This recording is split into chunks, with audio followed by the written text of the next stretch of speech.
انا نفسيتي بقت تتعب لما اشوف الولاد. خلاص بقيت احس برجولتي. خلاص ارحموني.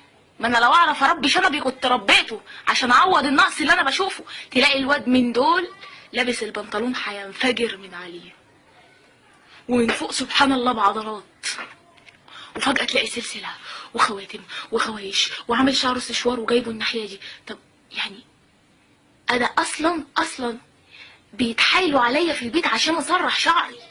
انزل الجامعة الاقيك مسشور شعرك. يعني طب يعني اعمل ايه؟ اتصرف ازاي؟ ناخد بعثة كلنا الصومال ونروح نتجوز من هناك؟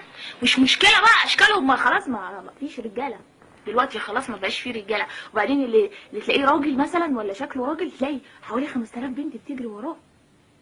وبعدين انت اللي معجب بنفسك وملزق.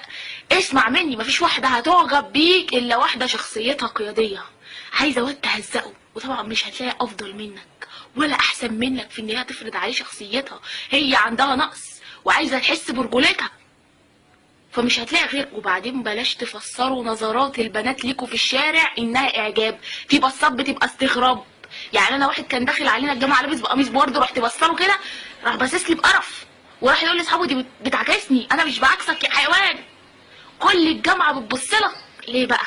عشان انت شكلك ملفت، شكلك متخلف. مفيش مفيش اب، مفيش مرايه. يعني انت من وجهه نظر نفسك وانت نازل لابس قميص بورد تمام قشطه وفي ورد كحلي، رحت انت جايب بنطلون كحلي عشان الورد يبقى ماشي مع القميص وماشي شبه الانتريه بالظبط. فاضل لك ستاره وكومودينو وتعمل احسن انتريه، ممكن تنزل المناصره تعمل شغل عالي هناك.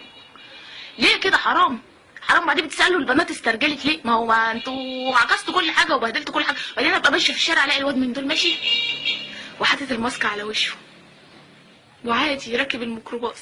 الحلاق قال له ما يشيلش الماسك عشان بشرته. يا جماعه انتوا عبطوا ولا ايه؟ ده انا قعدت 6 سنين في وشي حب الشباب، كنت بغسل وشي بصابونه ديتول وبحس ان انا صارفه ومكلفه.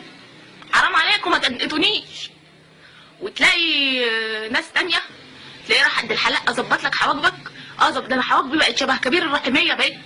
امي تقول لي الزام في بعض احسن. لا مش مشكله. تلاقي الواد من دول مرفع حواجبه قال يعني محدش بقى واخد باله كده انك انت عامل حواجبك. ليه تعمل انت بتعمل حواجبك ليه؟ يعني هل انت بتبقى امبور كده؟ ده الرجوله اصلا في الدقن وفي الشعر وفي الحاجات دي عشان نحس بفرق ما بيننا وما بين بعضينا. لازم يبقى فيه روح الاختلاف يا شباب، مش كده؟